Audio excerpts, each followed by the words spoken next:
watch new Survivor. We're stuck in a bad dream, so we're watching an old season with a silly pirate theme. Of course there's a new theme song, but it's as half-assed as our plans.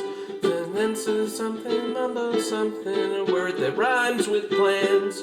John will make some dumb jokes.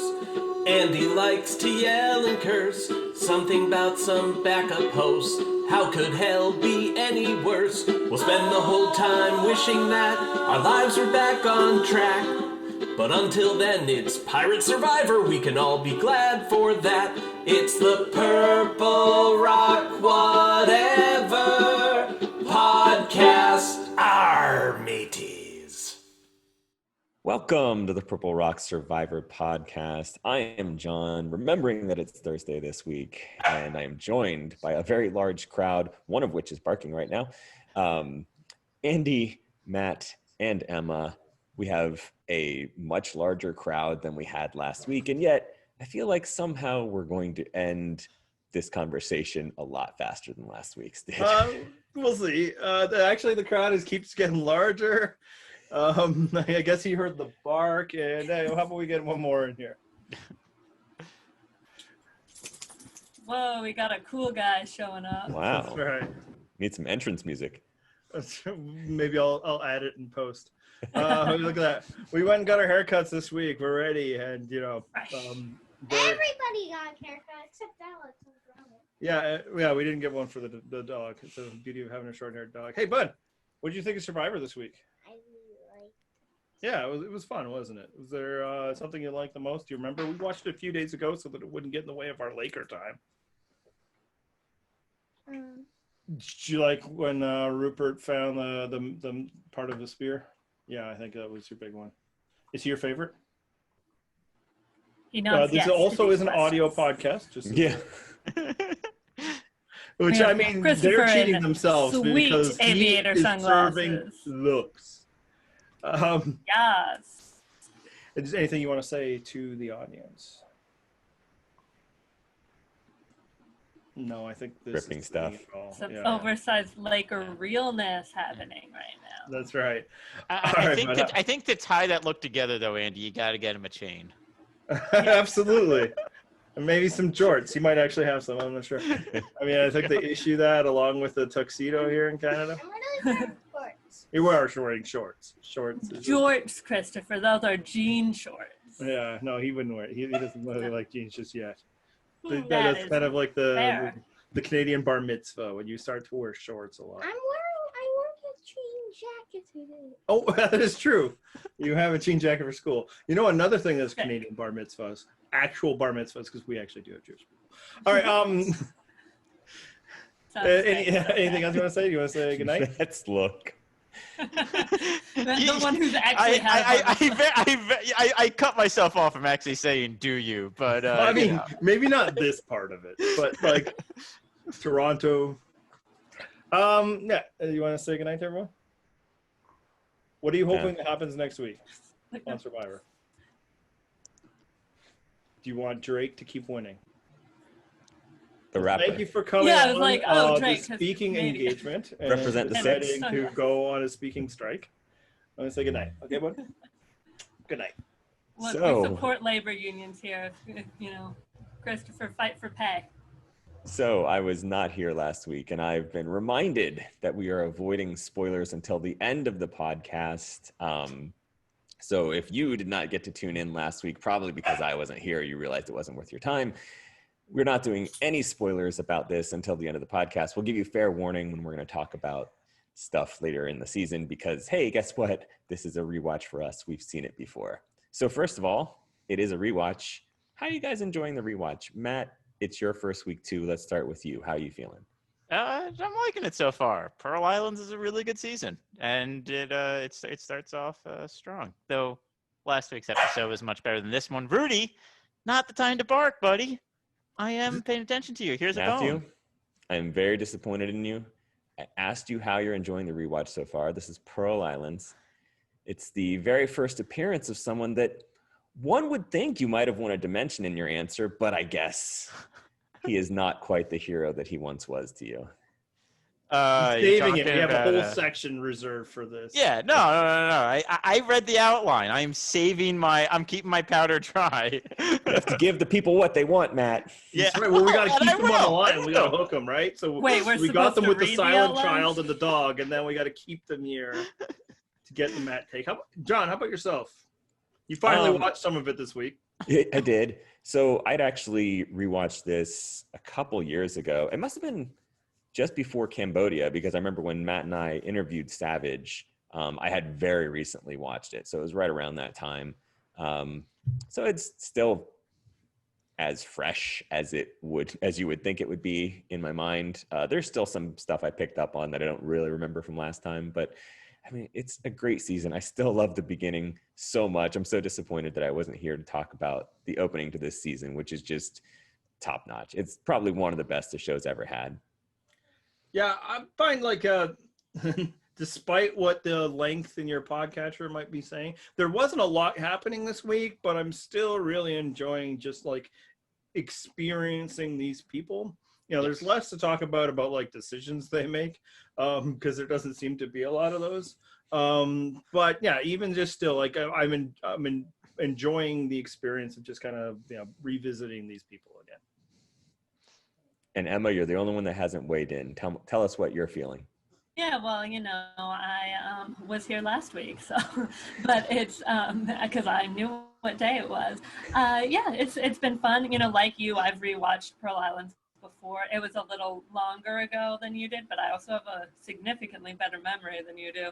So A high bar. It's all, yeah, indeed. So it's all still pretty fresh. But I got the husband to watch episode 2, so. Weeks in a row. Have him reeled it. I heard him laugh several times, so might get to finish out the whole season as long. But baseball playoffs could make that a little trickier. But that has made it fun. I've never watched Survivor with someone who hasn't really seen Survivor, because I've usually just either watched it with my mom or by myself. They, briefly, like I got one of my roommates back in the day to watch some of Philippines with me, because the pull of Malcolm, it is strong. But yeah, so that kind of makes it fun, seeing people, kind of learn what things are, and like express, like he was like, when Sandra was going over, I know we'll talk about that, but he was like, I don't know if she should have done that. I'm like, yes, start having opinions. Join us. Well, we should probably jump into that, because that is one of the things that we wanted to discuss. Sandra going over to the other tribe to take an item from them after winning the challenge. That was part of the reward. They really stick to the pirate theme, and they had the pirates go loot from the other tribe. And there's a great little preview of that scene where you can see I think it's Savage and Osten, and they're talking about, they expect that it's going to be John. They're like, oh, what's that little like they we assume they mean John, but yes. It's a strong assumption, with what they said. Absolutely. Yeah, it is very funny that they don't yet know his name, but they know they hate that guy already. Because it was something like, he's going to come over here and he's not going to be able to shut up, and he's going to take our tarp or something like that. That was it. What It's if like, that little that's definitely motor mouth John. comes? Yeah, a little motor. That's it. Only way it could have been better if he called him a little pissant, Right. That's reserved for very special people. Yeah, who would ever say such a terrible It's pretty much the worst thing that you could say. I love that scene. It was my absolute favorite thing this week. Just the way that Sandra, gave no fucks about what was going on, but wasn't like rude. She was very polite, but she wasn't going to mess around. She wasn't embarrassed by the task at hand. And honestly, it was even funnier that like she was almost trying to take pity on them, right? Like, John did, Fair Play did like suggest take their tarp, and they're all like, oh, that's not nice. But they had nothing. There wasn't anything else she could take. So like, she was very she was willing. going to take the water jug instead, and she's like, nah, they don't have one. And then they were rude to me, so I'm taking their tarp. So my suspicion in watching that scene is that she thought they did have one and they were hiding it from her. And at that point, the switch just flips, and she's like, so it's that game? I can see a tarp. That's coming with me. And there was also a beautiful moment when they're choosing who they're going to send over to the other tribe. And I think it was Sean nominates Sandra, and you can see Sandra's face just light up. She like smiles like, haha, it's the role I was born to play. It really sets up the later action so much because it is who Sandra is, and you get to see her personality in full in that scene. Yeah, and it was just an extension of what she did last week, right? The way that she was able to skillfully negotiate and get what she wanted. Same thing here, only she didn't have to pay anything. And and I love how they think they're being so slick that they're not going to help her. All that means is she might reef on your structure until it falls down, but you're not going to discourage her. She's going to take it. Yeah, like I could get the instinct of like, fine, take your tarp, but we're not going to make it easy on you. But they did not think that one through. And the best part is that, as I said, that switch had already flipped with Sandra, and she went just full petty. So as she's leaving, having wasted the effort to take down the tarp, which she didn't think she was going to have to do, she's like, sleep tight, y'all. No hard feelings. Just to dig just a little bit deeper on the way out. Oh, it's such a thing of beauty. She also says, I stacked them all neatly on the ground so you can put all the fronts neatly on the ground so you can put them right back on. And meanwhile, everyone's just staring at her, just staring daggers as they're sitting in the shelter with no roof anymore. So. Yeah, and it's easy to imagine somebody else like shrinking in that moment, right? Like it had to have been incredibly uncomfortable, and the loser Morgans are doing their best to, shame her for the role that she's supposed to play due to the fact of their own personal failures. No, not even a second. Not phasing her one bit. And I like that she doesn't get outwardly rude about it. She kills them with kindness while at the same time making it very clear, you're not bothering me and you're not going to win. Yeah, social pressures are not a thing you can exert on Sandra. And I think that's the thing that, like, if it was someone else, like you could see other people on that tribe that might have backed down from getting that tarp when faced with that kind of just like passive hostility. But no, not Sandra. Sandra's like, no, I'm going to get that tarp now. You are making me even more interested in getting that tarp. So. Also, there was just nothing else to take. I know. What were they going to take, Osten already gave up all his clothes. Yeah. For money, they could have taken the money that they brought back with them to camp because they have a bunch of leftover money. The empty water bottles, that's how they chose to carry water. But other than that, it was like 2 episodes in already like really underlining. Like it looked bad last week, but we know now without a shadow of a doubt that Morgan got nothing. Like I don't know what they were doing, just running around, I guess. And I love that we get the confessional from Osten that it's 6-ish days in, and he's starting to think like, maybe giving away all my clothes, not the best decision I've ever made. It's finally sinking in. I still don't know why the boxers already don't fit. It's and why amazing. did they say buzzed on the back? Was that a thing in the early 2000s that I was too young to know? Did you not have those? 13-year-old girl. But yeah, no, it makes no, like, it's awesome. Like, we can talk about it now because, they brought it up, like, is that one of the worst decisions made in the history of Survivor? Just like, I'm not going to require clothing for a month. Like, it's insane. And it's just like, it just shows like insane decision making. Like, does they just drop somebody in a spot? It's like, I just gotta get naked. Like, I've never really thought about it until like this rewatch, because I think we know that it's already showing that it wasn't a good idea. But like, I don't know if I can think of anything that it was like it's just such a bigger disaster from an immediate decision than I'm going to play this game nearly naked. Yeah, it's also funny. Oh, sorry, you go. I was just going to say the one thing that's standing out for me on this rewatch, because this is only the second time I've seen this season, is just how big of a train wreck Osten is from the very first second. Yeah. Because the first time I watched, like, I don't realize where his story is going. And without spoiling anything, he is a train wreck from moment one. And that's all I'm saying.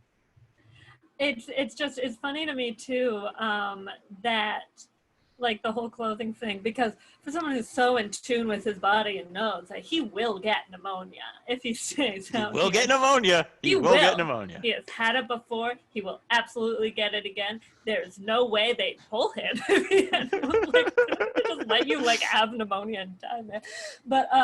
But yeah, and it's just like, well, then maybe, buddy, you might have wanted to have some clothing. It's just like, how is that your instinct at all? Like, I get the coat. Like, again, you should have held on to the coat, but I'd be like, I'm not gonna want to wear a blazer anyway. I can get the shoes one at a time is weird, but it's like they told me we'd have our sneakers. I'm not gonna want to wear dress shoes.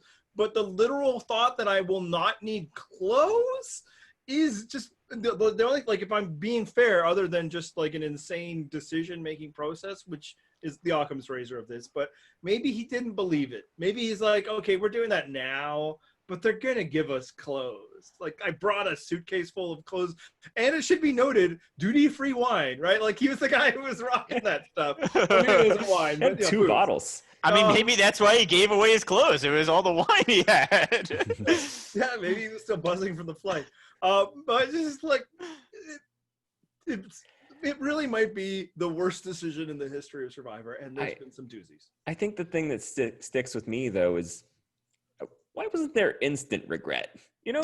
Like, I get that maybe you made a mistake, but why did you not immediately realize that? Why did it take you several days to be like, oh, this could have been a bad decision on my part? Now that I'm looking, hindsight being 2020.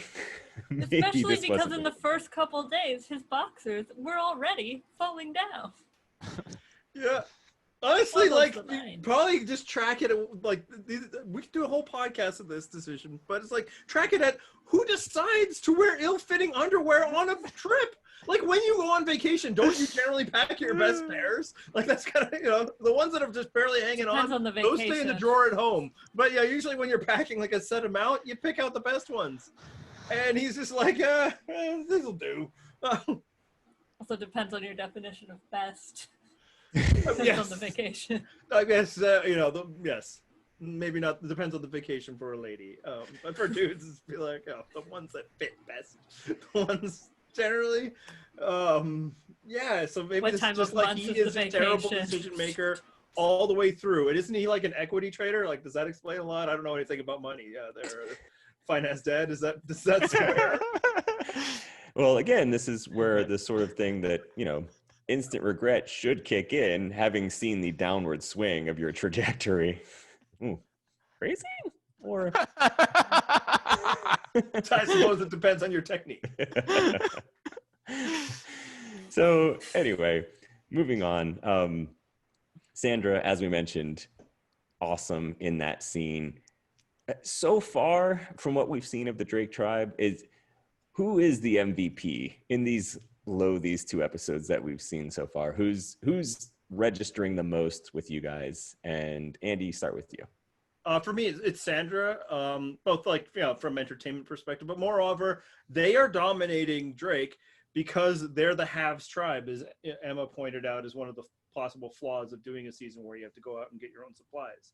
They have everything, and they're out there, like, we see the confessionals. The episode starts, and Morgan is like, oh, this is the worst thing ever. I'm never going to survive this long and all that. And then we cut to Drake, and they're like, good morning. How's everybody doing? And Rupert's like, this is like living in paradise. And it's because they have stuff, and they have stuff because of Sandra.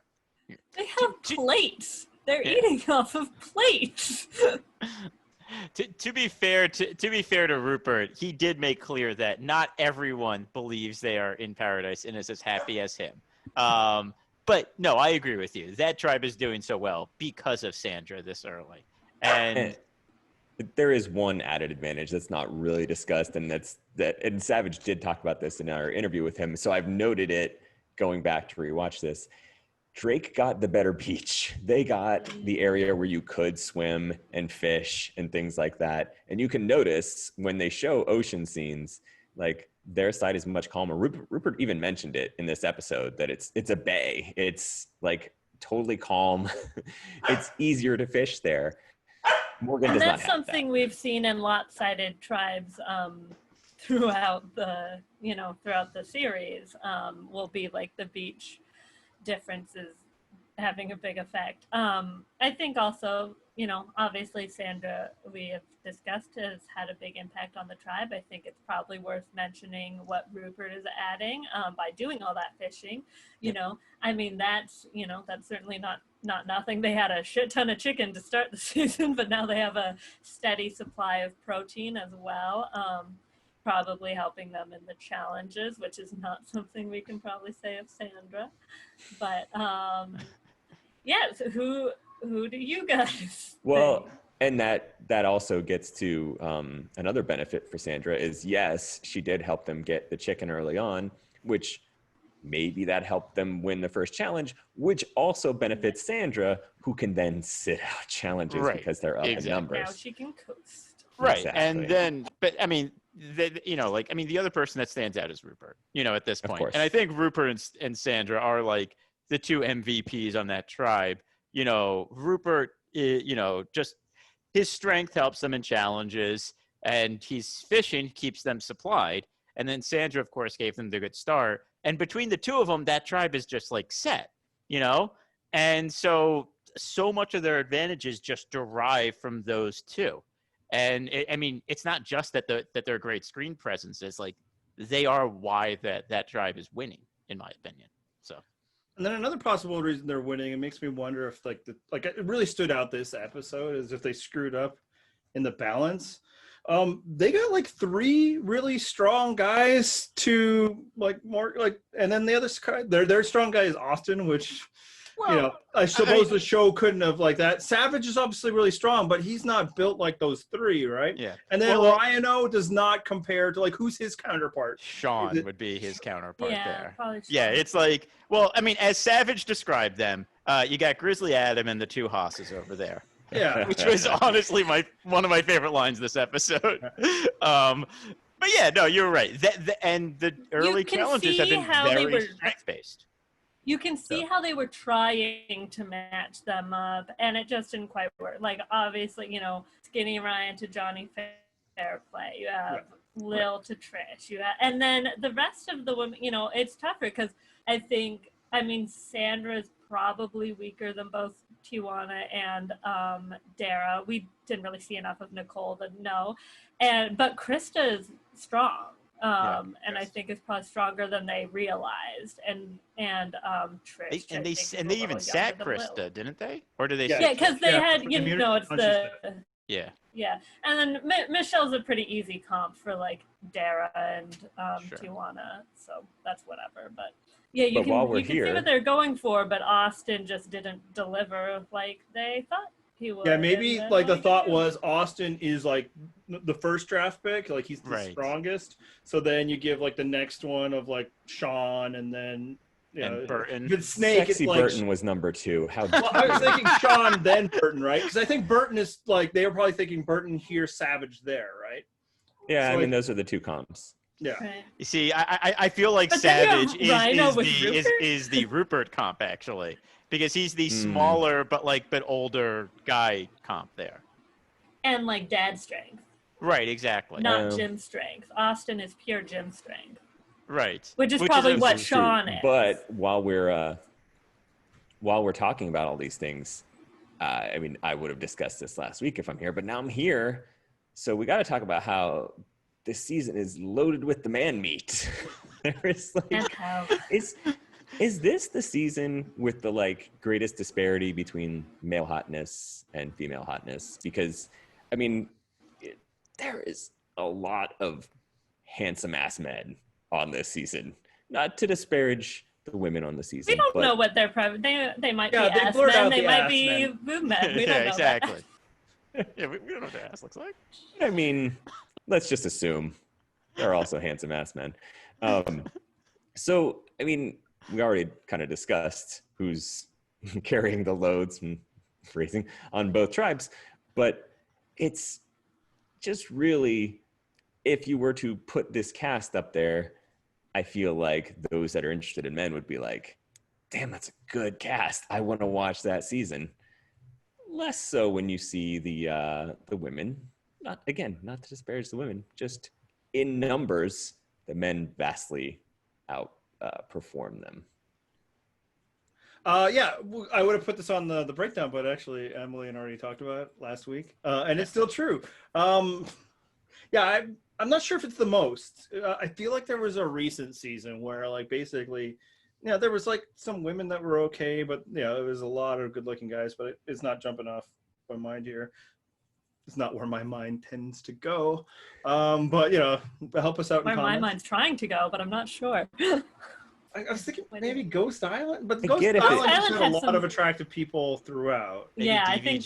David versus Goliath, maybe, or Well, I mean, No. Kara, Did I David don't vs. think Goliath so. even have hot no, guys? yeah, no, not that one. Anyway, yeah, this is what we should. Anyway. This is the One most- World was definitely pretty evenly dispersed. Yes, Yeah. yes. One World's like the most attractive cast overall. In probably. general, yeah. Yeah, And unfortunately, I think most of the attractive men probably went earlier than that of the women. However, Jay Byers just like really weighs that average. That's Yes, right.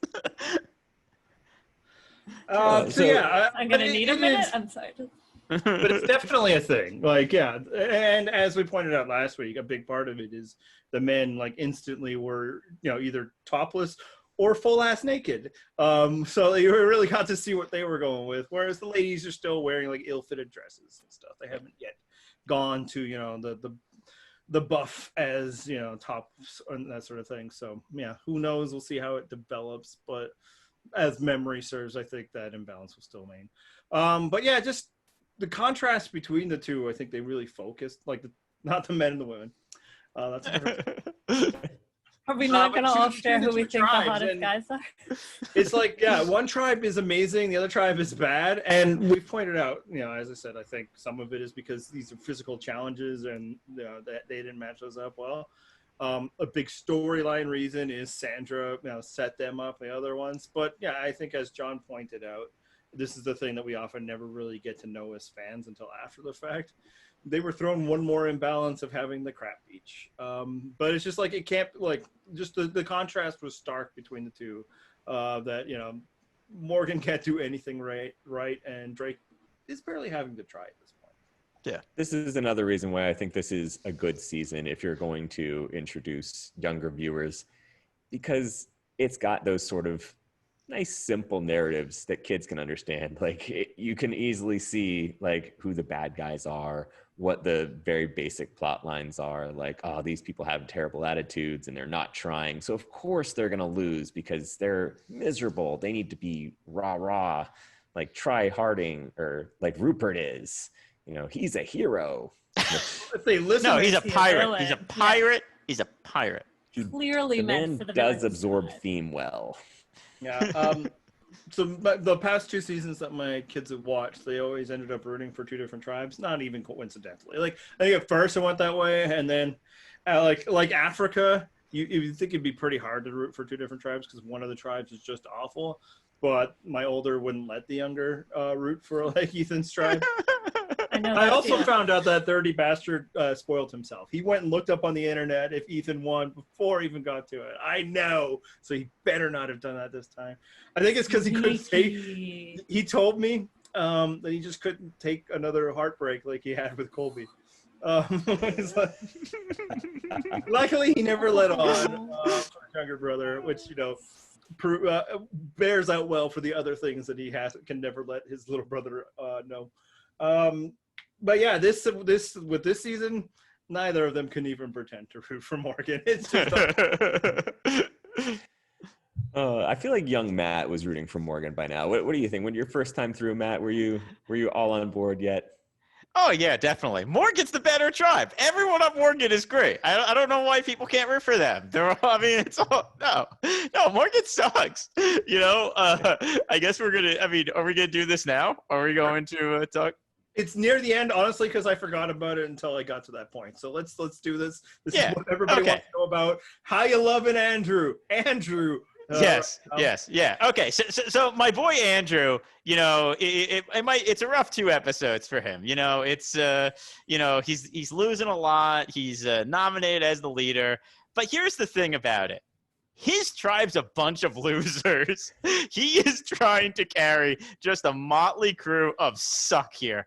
And the thing is, they really suck. Like, even it's either people who know what they should be doing, but no one's going to listen to them because they give nothing else to the tribe, or people who you think should be helping the tribe, especially in challenges, but who just suck and who like just, all they want to do is just quit and get out of this game. And yeah, I'm talking about you, Austin. So like, you might be thinking like, oh, Andrew's real, like he's not living up. He is by far the best person on that tribe. That tribe stinks. Yeah, I mean, a good coach can only do so much with subpar talent. Hey, look, I'm a 76ers fan. That doesn't quite work. That kind of works. Yeah. Mismatched talent. That's what I'm going with. Yeah, I think to me, I always loved Savage. Clearly not quite as much as you, but he comes across as just the greatest version of the corporate boss character ever. He's like very concerned about the morale of the team, and just so much like corporate rah-rah comes through, and it's just but still does not watch. hesitate to make it clear that like you're probably gonna get fired soon, buddy. Yes, he's 100%. But he's just giving it to you straight. He wants you to understand that he's a straight shooter. He's gonna let you know where you stand. You gotta improve those quarterly reports, Ryan, or you're gonna get fired. Right. He's just putting this out there so you can better yourself to become a better employee. Yeah, it's just that you're not giving 110%. Yeah. The one thing I will say for him is, I think in most tribes, Ryan would not have been the first target of the majority of people in that tribe. I think it would have been Lil. And the fact that, I actually think that the reason why Lil is still there is because, and you could kind of see this in a few scenes in the first episode, because like he actually take the time to talk to her, and she fit in better than Ryan did. And she did not fit in well with them. But that's how poorly Ryan fit in with them. Like there was a scene where Lil was like, I talked to Andrew and like we had a good talk about this. And it was like one scene, but it's also just like, Ryan never says that. Ryan's like, no, I can't talk to any of these people. So I don't know. So, well, what was up with Coach Andrew leading off the challenge with Ryan? That was like a weird choice, right? Very odd choice. Sink or swim type moments. Especially when you see that Burton goes twice, and then you realize they didn't have to send out Ryan at all. No. Did he talk about this in your interview with you guys? Did he claim he could swim? Like I mean, honestly, maybe. So. Yeah. I mean, maybe he could swim and he just couldn't dive because his problem wasn't the swimming; it was the diving. The skills are different. I think it was when I was watching that. I really remembered. Speaking of Ghost Island, someone, unfortunately, it was years ago. I don't remember the commenter who said it, but pointed out that James Lim's problem with diving seemed to be like taking a big deep breath first, because that'd be someone's instinct, but it's like filling you up with like air so you can't dive down very well, which is something I wouldn't have known. So like I don't begrudge him, but I'm also not a strong swimmer, and definitely not a good diver. But yeah, like you could just see, because he was behind Burton, but like who among us? But he didn't swim terribly. He just couldn't get down. Right, and then he stayed out there so long that he was tired. So then he swam back slow, which is just the problem that compounds itself. Is once you don't do it, just come back, because staying out there you're not going to do it. You're already tired at that point. Yeah, and obviously Ryan wasn't dealing with an environment that made it, clear to him that you better do it or else. Like, I'm sure he felt comfortable in accepting his limitations. I could just totally see it, though, just being like some bullshit, like motivational, like I'm going to push him out the boat. And Oh, yeah. 100%. I believe in you. Really like, we believe in you. You're going to go out there first. And it's like, that's cool and all, but like maybe you don't like just throw Myers Leonard into the starting lineup in the NBA. I mean, that literally might happen next game, but that's because of injuries. Come on. Yes, but like it's like you give them a shot, but they don't necessarily have to be your starting pitcher. Oh man, it was just so bizarre because like the first person out there has the hardest job in this challenge. It's not just like. Right, because you're going to do the first lap chest. and we can catch up. You're the one supposed to like open the chest, right? Yeah, So because we saw the other Ryan go out there second, and he was struggling to open the chest. So, and I think we can determine that Savage is definitely great with the motivation less so with the personnel management skills. You know, Yeah, it's yeah, if I was giving him his quarterly review, this is the area of focus. Your personnel management needs to improve. Yes. Yeah, no, I mean he's the coach you bring in to bring you over the hump to get the title of like the high level talent, but he's not going to elevate. You know, he's maybe the Doc Rivers over the Brett Brown. No, actually, wait, no Doc. Nope. No. You see, He's I no disagree. Bruce No, you see, Bochy. no, you see, Savage is not a development coach. He's not good with the young guys that are still growing. You know, a bunch of established veterans, that's the team that he needs there.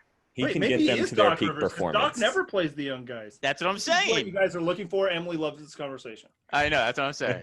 So, let's abandon Survivor. Let's talk about the Sixers and Doc Rivers. Well, I think we should also consider the possibility that I barely know who that is.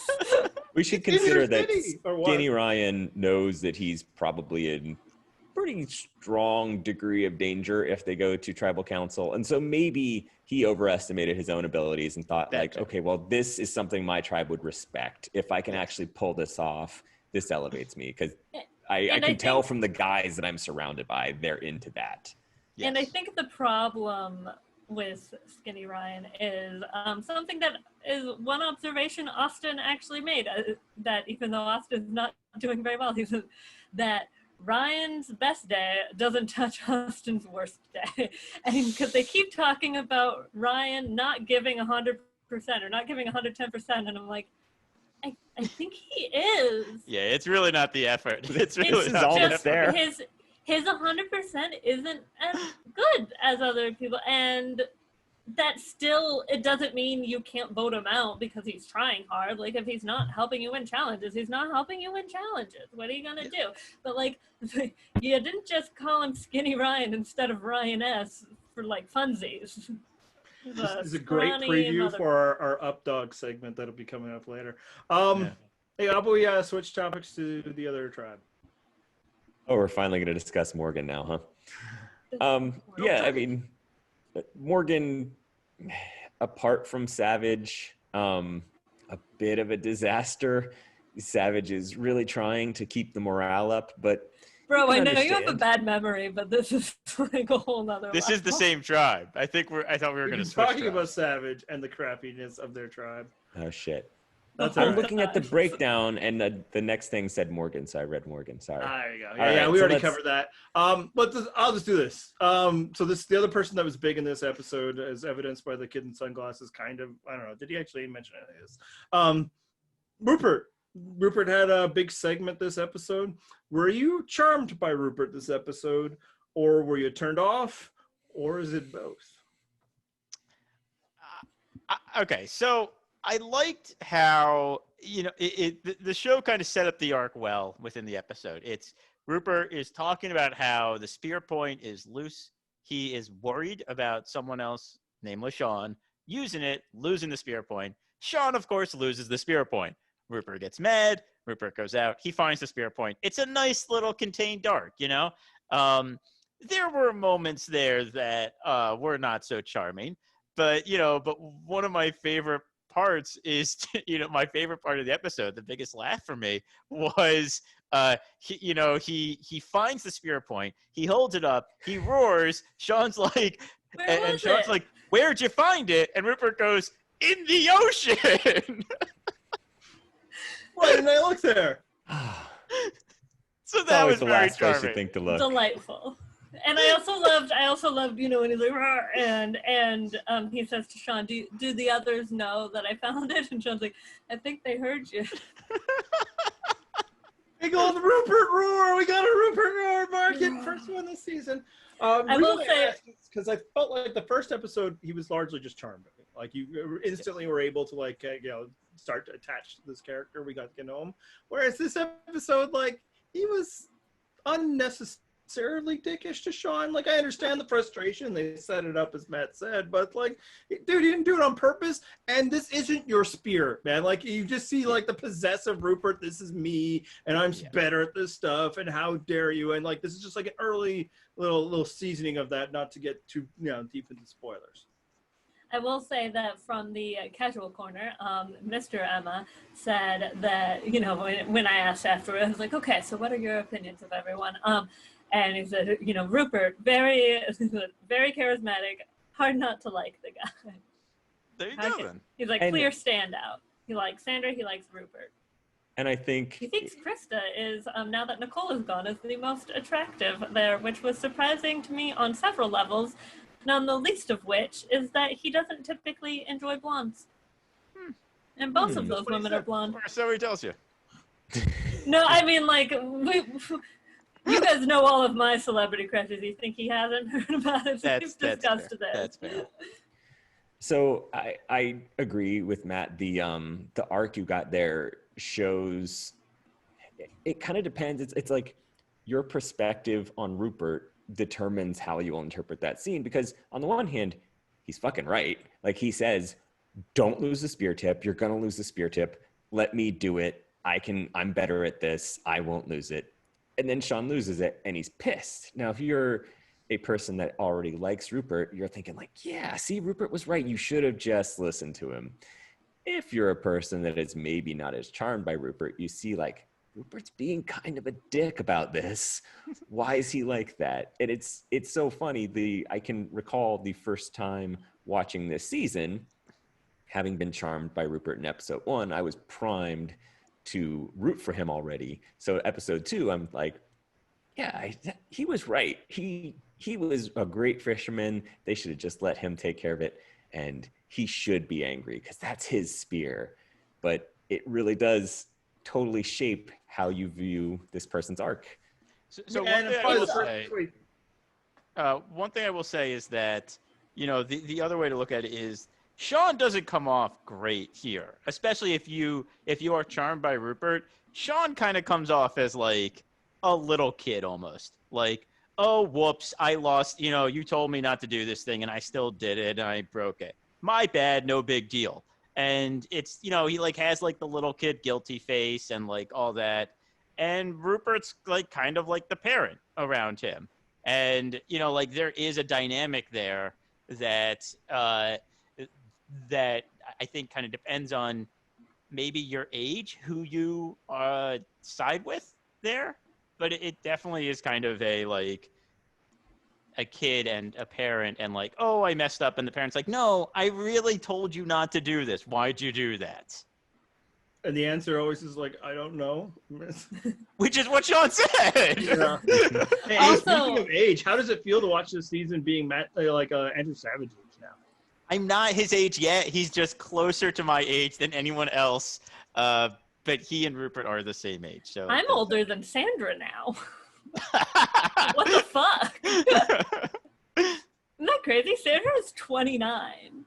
Wait, are we little age? Is that? But if I can say lucky. real quick about Sean, because something I thought was funny about, you know, you were saying it's a nicely tight narrative and stuff, and like, oh, well, he didn't do it on purpose. But one thing that is funny, the cameras are very clear to catch Sean carrying the spear by just like dragging the tip Yes. on the ground. It's just like, oh. You can just imagine it loosening and loosening and loosening. So the show had a full arc, full segment, actually multi-segment, about a fishing spear. What they didn't really have a lot is strategy. Do you find, like, there are 2 episodes, not a whole lot of time, but, you know, think of it in modern perspectives. Would you say you've seen anything that classifies as strategy yet?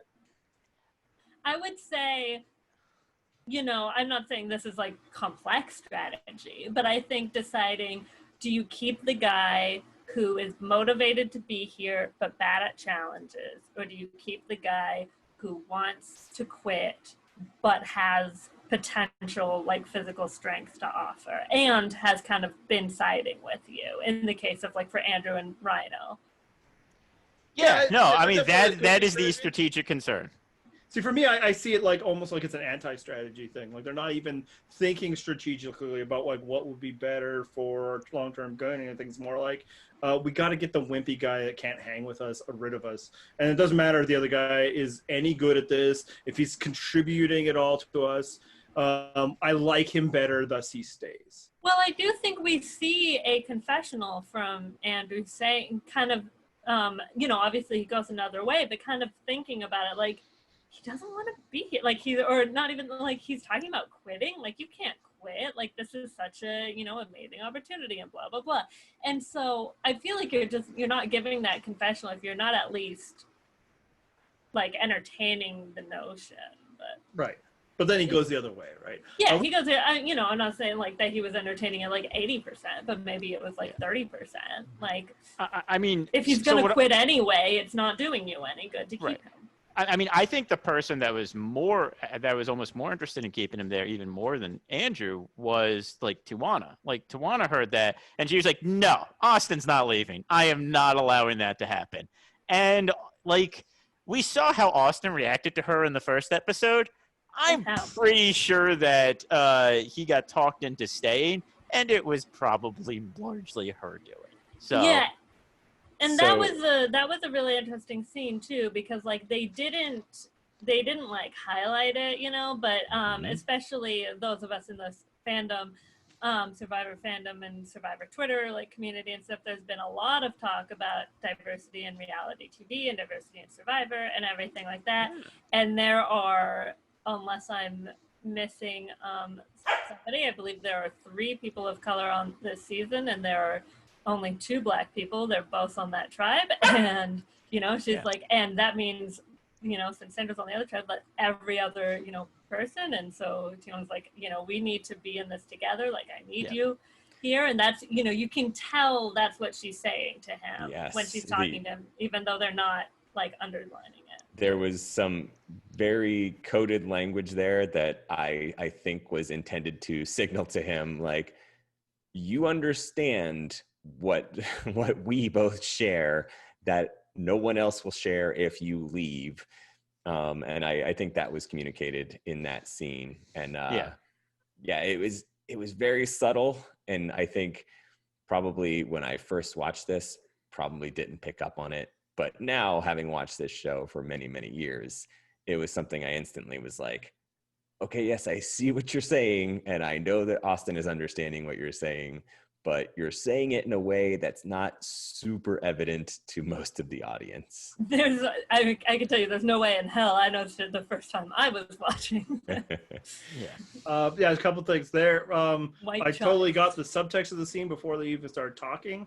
I actually found that scene incredibly hard to like understand at all, like just from like an audio production standpoint. And it was just like that scene was really indicative of like how amateurish they were. Maybe not amateurish, just the difference between the level of professionalism. Like, I just literally could not hear a lot of what they were saying. The audio was like picking up a lot of the beach and the waves, and then there was no subtitling. So it's kind of like I actually don't know what words are being said. I think I had closed captioning on, so I think that's why I had captions on too. And it's like one of those things where if they did that now, they'd be like, "No, get the fuck off the beach. Let's we're gonna get 3 cameras and we're gonna do this scene for real." Or they would throw up captions like they do sometimes when the audio is not great. Yeah. And then in terms of like, Emma saying that at that point, like when she first saw it, she wouldn't have picked up on it because we couldn't really hear. My wife started talking, and it was like, I mean, they're basically saying, "Don't leave me here with all these white people," and then Christopher's like, "Is that racist?" And I'm like, "No, son." So we got to talk. He and I will have to do a little bit more conversation about how reverse racism doesn't exist. So they did end up picking up on it, but probably because we spelled it out. Right. So yeah, but I do think that is a strategic decision, going back to Emma's point about whether or not you want to keep the person who's not giving you a lot to be generous at challenges and who doesn't fit in with the rest of the tribe, or someone who fits in socially, gives you something at challenges, not as much as you hope, but wants to go. And I think at this stage in the game, they made the right decision, especially because early seasons, the game's all about numbers. It's still all it's still all about numbers, and the easiest way to numbers is your pre-merge tribe. And not only that, I think it's important to note for like a, obviously that was like real cultural context, but like survivor cultural context for people who maybe have watched Out of Order and that sort of thing. Nobody had ever quit before. That's not a thing that has happened. People, sort of, and you kind of see that, for if people have not seen this season but have seen later seasons, you see that because Austin's not saying quit, he's saying vote me out. Right, exactly. It's like he doesn't even realize, he can just be like, I'm gonna go, That was a thing that happened the season prior to this in Amazon. Same deal. Somebody talking about it, but not like doing it themselves. Right. And then, perhaps we don't continue to go on and go on. Actually, and this kind of pairs with the first episode. Maybe it's like Tawana is the one person that's had to do a little bit of strategy, Again, last week she hears that somebody's coming after her. It's not advanced strategy. Someone's coming after me. I should get rid of that person. But she did kind of make that happen. And then because Nicole was not going to be the first boot otherwise. Yeah. No. But I mean, again, largely that is Nicole putting herself in the boot line. But I suppose Tawana could have been like, well, live and let live, and let's still get rid of the dork. But she didn't do that. She made a better strategic decision. The only other bit of strategy that we kind of saw was with Fair Play, when they're all like, we could use another water jug. He's like, nah, take the tarp because that'll hurt them. Yeah. I mean, and there was definitely someone that agreed with him. I forget who it was in that conversation, but there was someone who, when he said that, was like, yeah. Probably Sean. Probably. It was probably Sean.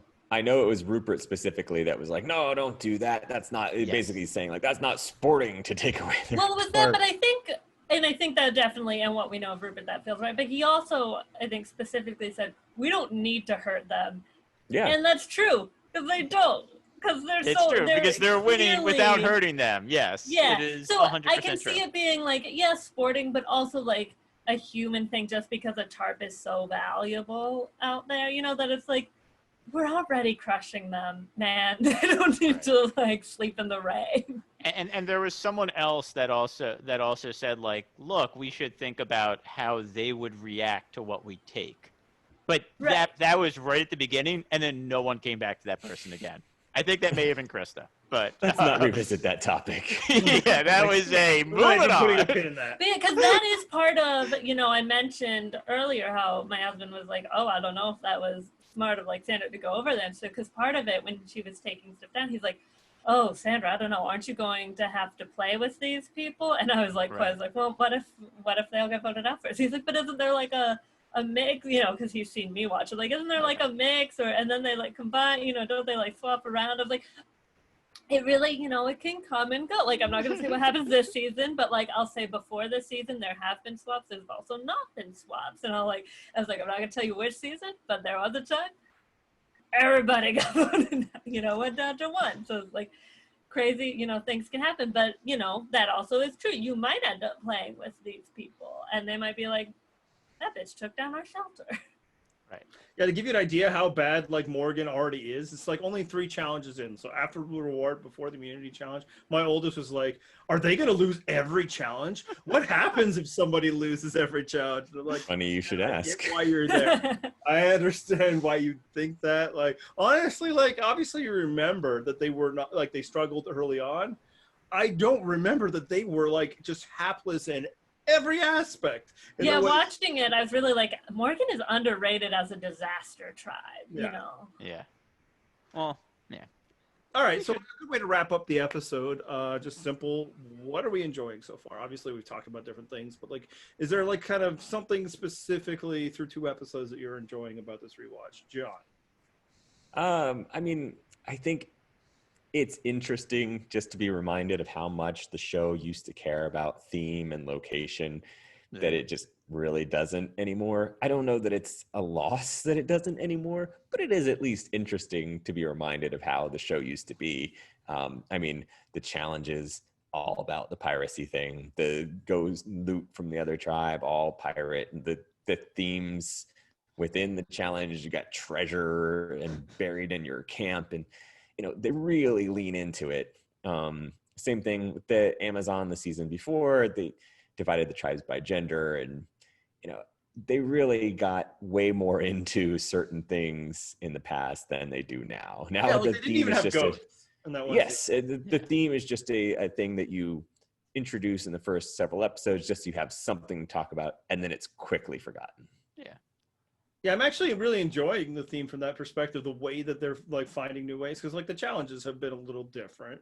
Yeah. And of course, like the best There part of hasn't this been a episode- single puzzle. right, what's going on? Yeah, I know. Ryan really wishes probably the word. I mean, 'cause Yeah, right? that he's probably good at puzzles. Is it something we should probably note that not every person that was stuffed in a locker knows how has spatial awareness. Sometimes I they have terrible spatial awareness. Like I would be so screwed on Survivor because I'm clearly not very strong. Yeah, you're just And- like challenge where we need to lift somebody. Challenge where we need to lift. that's what I'd be like when it's like, let's put someone in a barrel. And be like, let's Wow. carry somebody. And then they resurrected gross food eating challenge. Oh, no. Only the gross food is like mashed potatoes. And I was like, can't do that. Yeah, so like I've actually found it fun the way that they've been able to incorporate it, and like the best part of this episode is pirates go steal stuff, and then that led to greatness. So it actually is working out really well, and better than talking about how millennials like to listen to things on vinyl. How about yourself, Matt? You got anything that you're really enjoying so far besides Andrew? Yeah, I mean the stuff you mentioned, I like the people on this season. It is kind of nice to get a change of pace from the more modern seasons where it is so strategy and gameplay focused. In the early episodes, I do kind of want to get to know the people. Like, I don't need the really intense strategy right away, especially because I don't think you should be thinking 7 steps ahead with the first couple boots. Keep it simple early and then, really go into strategy. Try to win some challenges early. That's my philosophy, at least. But, in recent seasons, that's not what people are doing, which is fine. I still find that interesting. But it's nice to kind of get that change of pace. I think as we go on, if the strategy stays at this level, and without spoiling it, I won't say whether or not I remember if it does. But then I think I would miss that a bit more. But at the moment, I just kind of like the increased character focus and as you said, like the theme focus. And I like these people generally. Some of them I really dislike, but that's also fun in a way. So, Emma, give your opinion. Yeah, not to belabor the point too much, but seeing it sort of through someone else's fresh eyes is definitely fun. Especially for someone who's been watching this for 20 years, consistently. Andy and I have that in common. And yeah, and also, the fact that there's like even piratey music is like hilarious. yes. And just kind of seeing, other characters and getting to see a little more, just seeing how different it is, really, really getting to compare and contrast between like such a, season 40 is obviously so modern in so many ways because you have like returning and all of these, twists we haven't even seen and everything. And it is, while when really ranking a season, I prefer to talk about watching it originally because that's just like how the show is meant to be watched. It is fun kind of always rewatching and seeing like what little foreshadowing moments are there and stuff like that. Yeah. All right, anything else spoiler free on this episode? Nah, let's move All right. on. Let's give the people what they want. The updog segment. Oh, sorry, different thing. Oh dear. Oh no. Definitely not. Read Oh, that no. wrong completely. Oh no. No. Read no. the room, Andy. Not what you were referring to, and not what they want. All right, this was your question. You came up with it. This is your thing, John. Yeah, I mean the updog is my baby. So I normally devote a good 10 minutes a week on writing 5-ish of these But questions. you stopped for the past 2. You've just not had those 10 minutes. Well, I don't We got a have podcast to now. We now have because we this have to a comment on. It's podcast. fine. Exactly. So and You we look got so hurt. we have an audio updog. What could be better than that? All right, so this week's updog, without further ado, what is your crowning athletic achievement? And the reason I ask this is because I know our audience. I know the level of athletic achievement that we can expect. And listen, we are not throwing stones because we're all going to answer this. You can approximately expect the same level of answers from us. Yeah, I don't know if there's going to be a lot of when I won the Div 1 championship or anything like that, you know. Yep. We might get like a little bit of like Pai Mei saying, oh, I was a diving champion or something, but actually I'm not sure if that person's even listening this season. But yeah, we're not saying to compete with like people with real crowning athletic achievements. We're saying what was your top one. Exactly. You could have been an elementary school kickball champion. We want to hear that. If that was the last time your athleticism shined through. I have a friend who is just 1 year younger than me and still brags about being her 5th grade not horse or knockout, one of those. I think 5th grade knockout champion. And we're like, cool. And that friend is Emma. We got her answer. Matt, let's start with you. Okay. Not really basketball. So You're wrestling, right? Yeah, so in high school, I was actually a pretty good wrestler. I won a few smaller tournaments, and I placed in prep school states, which are not public school states, because public school states in Pennsylvania is actually insanely competitive, and I would never have even made it there. That's Wait, like did we know you went to prep school? Yeah, I think so. You fancy. You know, I think you knew I went to a private school. But anyway, the point is I placed in states, and I was a pretty good wrestler. So placed in states is probably that. But the one I'm actually most proud of is in college. I played broomball with a team, and we won the championship. And I was the goalie, and I allowed 1 goal all season. So, and we won the championship. Also prep school? No, but we won the championship on a shootout, and that was like the best part. So that was actually like the one I'm actually proud about, because that was, like then led to a lot of drinking that night with my college friends. All right, let's go with the athlete of the group, Emma. Oh dear. Okay, I'm Flex gonna. the guns as you answer, Emma. Okay, I got a stationary bike that has what are they called? Resistance bands. Oh. So I'm gonna get swole. I thought that was the achievement. I did too. Me too. I was like, interesting choice here, Emma. No, I'm today. just kidding. No, and honestly, any definition is only because I've always been skinny. The athletic achievements I'm going to sort of like Matt kind of referred to too, because it's fun. And there was 8th grade rec softball, not on the middle school team, just recreation, because I had done it for a couple years as a youth.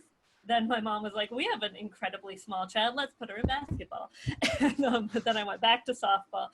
And we were we made the championships, and I was not good, but I was in the outfield and made a sick double play that, while it wasn't at the end of the game, the coach said after, he's like, that was the play of the game. And when we all like signed each other's jerseys, this one girl who was very popular and is now a like celebrity hairstylist was like, nice double play. So it was like a big thing. The other, maybe arguably more important, but also much sadder athletic achievement was I was on the high school track team and did long jump and triple jump, and did this all before I had a growth spurt. So I was like maybe 5 feet tall at best. And if anyone knows anything about those events, that's a big disadvantage. The track team you did not have to try out for. This was pure resume padding. So but in 10th grade, I was JV MVP because there were very few female triple jumpers. So I always got us points. But the big thing was default. Yes. Or just the points for showing up to the meet, because like I used to help. Yeah, basically, like you got third because you were there. And but the big thing was I spent probably all of freshman year, maybe even all of sophomore year. I didn't do track senior year, when I actually got average height, and trying to get to 11 feet on long jump, which anyone who knows anything about long jump, that is not very far. But again, I was so small, and it took forever. And after I think like a year or like 2, I finally got there, and that was really exciting. And then like the next meet, out of fucking nowhere, I jumped 12-1. Like it took me like forever to get to 11. And then the next day I broke my PR by a foot, which is a big difference, a big leap. Probably wind assisted, and she's mostly just hollow bones. So Right. Yeah, like to put it in perspective, I mean, like I'm 5'5" now. When I started high school, I was 4'10" and a half and 85 pounds. Like I was very small. Yes. Yeah. Hollow bones. It's a bird syndrome. Someone Hollow sneezed and he flew in like an extra foot. Right. But it was, it was a big achievement, and I wrote my college admission essay on that, and it worked. Wow. So I'm gonna give John's, and it was he was running laps in the park once, and somebody's like, "Great form," and it was just. You know what?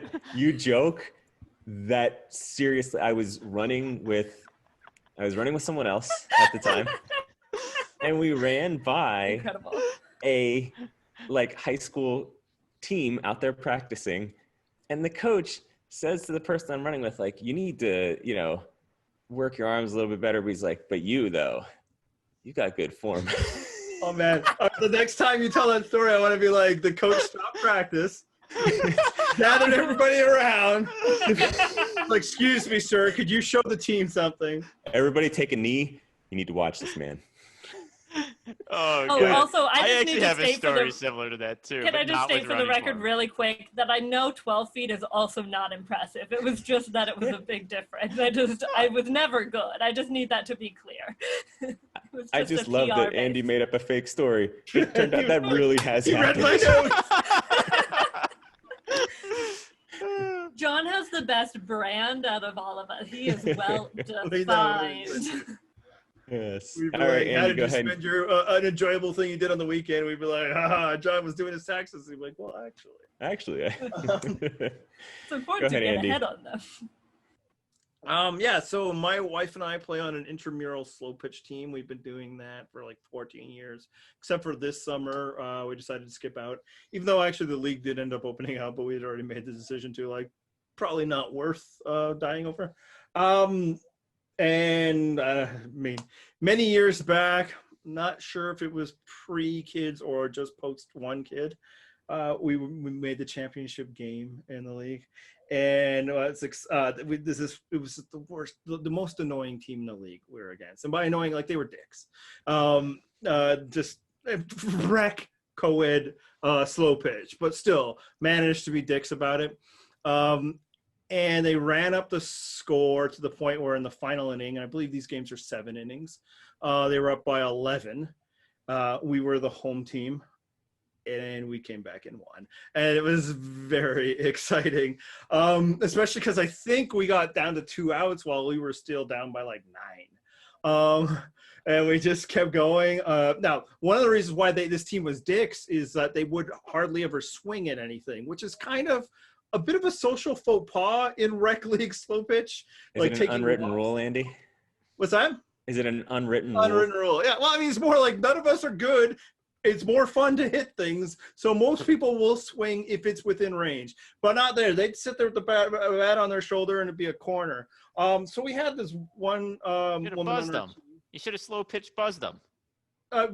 It happens. I have one friend that, like, throws it like the 20 feet in the air, that, like, is the maximum and then comes down, but he wasn't able to make it that game. And it's clear also another thing is, like, they all had team uniforms except for one guy who was patrolling center field and had gloves and the whole deal, and he was catching everything and hitting bombs. So they brought a ringer in to the championship where the reward is T-shirts. Was it Daryl Strawberry? Yeah, something like that. Well, you see, they were going to get 8 other ringers, but they all had 8 separate misfortunes. It could happen to 1, 2, maybe. But, yeah, so we have this one woman on our team. She's really not good. She's my wife's best friend. She can't see very well in one eye. She doesn't barely swing or run. But she keeps score really well. And, often it's just valuable because if you don't have 3 ladies, you can't field the team. So she was up to bat when we were still down by 3 runs at that point. And she stood there and closed her eyes and took every pitch. Ball 4, after full count, she walks in front of me. Oh man, like and like we were bare like sometimes you give them the close one or like nope, that was ball because they were the same way. And then they watched me. I actually wanted to swing, but they gave me nothing. My friend hit a home run to tie the game, and then we the next batter we also I mean, have I played in higher stakes things? Yes. But coming down back from 11 against such an awful team in with 2 runs. I'll still tell that story to my kids one day. Awesome. So I was also a runner in high school. Wait. So right, your story wasn't the form one? We never let him tell the real story. That wasn't the story. No, this is perfect. We have to move on. No. No, I got the story, John. So anyway, I was also a runner in high school. I was not great. I wasn't Also, terrible. I think we made it clear I was decidedly a jumper. You I did ran track. hurdles. Anyway, the point is, so I'm running cross country. I run this course and I ran a minute and a half faster than I had ever run. And I was like, I just had the greatest race of my life. I was like, wow, that was amazing. In 3 miles, I cut off a minute and a half from my time. And then I realized, wow, everybody else cut off a whole lot of time as well. Oh, wait, the course was just short. That reminds me of when I ran cross country in high school. This girl on our team ended up finishing 3rd place, and it was amazing for her and helped us skyrocket to the top. And then when we everybody's like, oh yeah, way to go. It's like, yeah, when they were saying last lap, they were saying it to me when I was passing her because they'd run the ladies out early. And nobody caught it, so she actually ran 1 lap shorter than everybody else. Whatever are you gonna do? Actually, the one post note about mine is probably the most satisfying thing, and why it's up there is that team. Oh my God, were they pissed when they lost? They thought they'd won. They were up by 11 in the final inning. So that's probably more satisfying than anybody to beat the Dick slow pitch team. I think that's all for the non-spoiler section of the podcast. We've covered a lot of the things, but yes, please let us know in comments that your most crowning athletic achievement. It doesn't have to be an impressive one, as we have demonstrated. And yes, if one of you wants to say, I won my grade 4 spelling bee, I'll take it. Because, choosing that tells us all we need to know. So you can do that in comments on our site. That's Purple Rod Podcast. Damn it! I'm so excited sorry, about the W's that I What's the psyched myself out. That's www.purplerockpodcast.com. Thank you for the voiceover, Emma. We're leaving that in. Welcome in a world where an unnecessary podcast covered the season that happened 17 Aren't they years all ago. unnecessary? Oh yeah, hey, happy podcast day, everyone. We should form an International Purple Rock Day because apparently anything could just have an international day. It was National you can- Sons Day. You can send us notes on Twitter. The show is at Purple Rock Pod. I got that right this time. I'm at Purple Rock Andy. I'm Purple Rock Emma. Purple Rock John. Purple Rock Matt. And, subscribe all the different places. Watch us on YouTube. All right, we're about to get into spoilers. Spoilers. Leave if you don't Spoiler want to be warning. spoiled. It's a spoiler warning. Hey. How awesome and exciting was it that we got to see the birth of the Sandra sit-out bench? Sandra bench. Sandra bench. Sandra bench. My wife actually let out a bit of a yip. It's like, oh, hey, it's the first time. Is that when she remembered that Sandra won? Because she's Maybe like, that oh, was wait, it. she was on the all-winner show. Hey, we can keep talking about her because she's actually avoiding the spoiler sections. Because while now she remembers that Sandra won, she doesn't want to be spoiled about future events. The fact that the very first time she had the opportunity, Sandra sat out, and I'm down. it's just such a full circle, beautiful moment that really shows the unintended, obviously, long-term storytelling power of this series. That she could start by sitting out and end by piecing out. It's great. We're blessed. I mean, I don't know if there's much else to say, but I want to just say it. More It's a thing importantly, of beauty. we can kind of get into this now in more detail. Austin obviously quits this season. Oh, yeah. The first quitter in the history of Survivor. And this episode was, very. But will he? Honestly, Won't he? I didn't remember that he started talking about quitting this early on. Oh, I didn't. Yeah, I Yeah. thought He's gonna be teasing this for like 5 episodes before he finally pulls that goddamn trigger. Like, But, come on, man. To give Austin like a modicum of credit, he quits at the best possible moment for that tribe, because it's at a situation where they're not, it's when Lil comes back and they're not allowed to vote her out.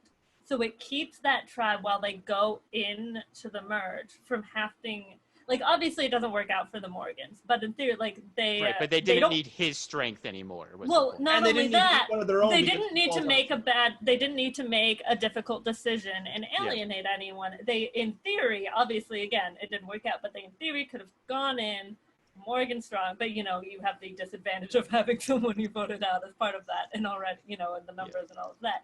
But yeah, I think that, that made them not really have to make a choice at the time where it would be hardest to. Yeah, I mean, we were talking about, like, what are the things that we're noticing this season? Or, one of the things I'm actually really enjoying is just how much Austin sucks from moment one. Because, like, I just remembered that he quit and that, like, he whined a lot, like, in, like, the final episode. But he is just the biggest baby from, like, minute one. Like, and he is just out there whining and complaining. And, I mean, like, he just encapsulates a lot of the problems with that tribe. And looking at these guys early on, I mean, this tribe early on, I have no idea how they make the comeback they do. Well, no idea. You get into it The really power quick. of momentum, baby. I mean, they're given their first victory, and then it kind of goes from there. I think we remember that he's the first quitters. Remember, but like in recent times, we've got like we as a site, and I think as a community, has a lot of been like almost like an apologia for him. Like, dude ended up getting really sick, right? He has staph infections. It's not his fault, and I mean, with the caveat that of course the show is editing him to look as terrible as possible because he is the first quitter. Right. But like he sucks. Like he super sucks. He does again. It might be the dumbest thing that's ever happened on Survivor. Somebody deciding that I'm not going to need clothes. I know. Right, like It's he's just- in a terrible situation, but the situation is of his own making, which makes I mean, it and hard to again, have last the week, sympathy. him running up and down the beach for just absolutely no reason. Just like all just the dumb decisions he makes. So, Yeah, and then like, hey, ladies, how about you go sleep with some old dudes? Like he's super. It was more sucks. flash some old Yeah. dudes, but yeah. that so, makes it better. So another moment of foreshadowing, and I kind of mentioned this earlier, was Savage's line of Grizzly Adams and the two hosses. When we do go see the other tribe, what do we notice? The two hosses don't get along with like the rest of the tribe. And what leads to the comeback? It's those guys get voted out first, and I mean, I don't remember exactly when Sean gets voted out, but I think it's first or second on that tribe. And it's like the spear thing is like good foreshadowing of the coming conflicts between Sean and the rest of that tribe, of just like him, like just kind of being a screw up. I actually think it's Burton it might be first, and then Michelle Sean first. is when Burton comes back. That's right. Oh, you know what? Okay, yeah, that's fair. Yeah. I was gonna say I don't think Sean goes that early. Yeah, but Like he goes earlier than you would expect. Right. Right. Oh yeah, actually, I think is Sean the one who goes home when they bring Burton back? That it doesn't matter. We don't need to get. I think into so. That, but, yeah. Oh, okay. Find That's- out. I didn't remember the exact boot. But Well, yeah. then he would last a while. You'd think they would get rid of him before Trish, but whatever. We'll find out as it goes. well, Yeah. So yeah, kind of relating to like the Austin quit. That's the big story. And we kind of touched upon it, but now we can talk about it with like the perspective of it from a strategical standpoint. Through overall Survivor, is it ever a good idea to try and keep that person that clearly wants to quit or is basically given up but hasn't said they want to quit? Now in modern Survivor, a lot of times that person just quits. Yeah. But like, should you fight? Because we see it here and it doesn't work out, except in the way that Emma pointed out. At least, he gave them an easy out in what would have been a difficult vote. You see it like with Shamar in like Karamoan. You see it in Micronesia. They kept trying to keep like Chet around, and then he finally does go. Like that when you like, especially early on, they're like, no, we need you. It's like, I don't know that you do. The move probably is to make amends with the people that are otherwise there. I mean, I could see the utility of trying, like, it's like, stay around for this one boot. Let's see if it gets better. Give it a couple more days. But Right, especially so early in the game, because as like kind of lame as it is to want to quit that early, it could also be like, you know, the Holly Hoffman or Kathy Vavrick O'Brien thing, where it's just like you're kind of like, oh my gosh, what have I done? Like I'm in this, you know, situation. This is like way more than I thought it'd be, and you just kind of need that chance to settle in, you know. Yeah. But I mean, they drag him. I mean, I guess the next vote would have been then the last time for a while. But you know, I don't think his attitude's going to change much by the end of the next episode. So that, I think by that point, you got to really have considered it, because I think you might be right. Like, I don't know why you're dragging along this guy who doesn't want to be there. Yeah, Like- I think it makes sense maybe early on just to get like a dominant numbers advantage of your alliance within the tribe. But they have that. They don't really need to keep him going. Yeah, and then like heroes versus villains, they're like, oh no, we can't get rid of James. Like, so that's gonna quit. But clearly somebody that's not going to be long for the game. We got to keep him around and get rid of Tom. And obviously they got at that point because they played it so poorly with Tom that they're like, we have to get rid of him.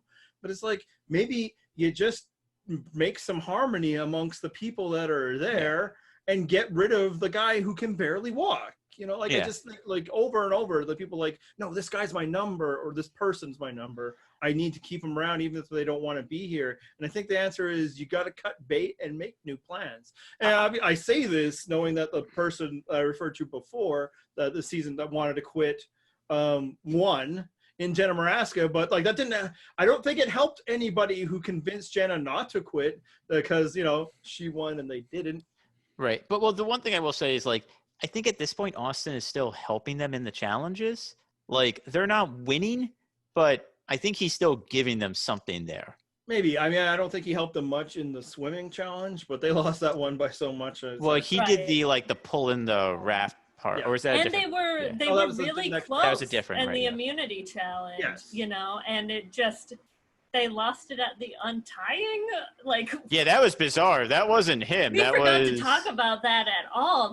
But that was weird. Like, that whole challenge was weird. I was also, when we were watching it, like, initially thrown up, I was thinking, you know, the people who are tied up, and I was like, oh, I wonder if it would have been smart to have Lil be the one there, because as a Boy Scout, like a troop leader, she's probably really good with knots, right? But then Savage got out of that real quick, and I was like, oh, right, he knows. Well, what he- and been the tied thing up was given to before. Lil, and the thing was given to Lil to untie when they got back, and she was the That's one that true. couldn't untie it. So that was like, yeah.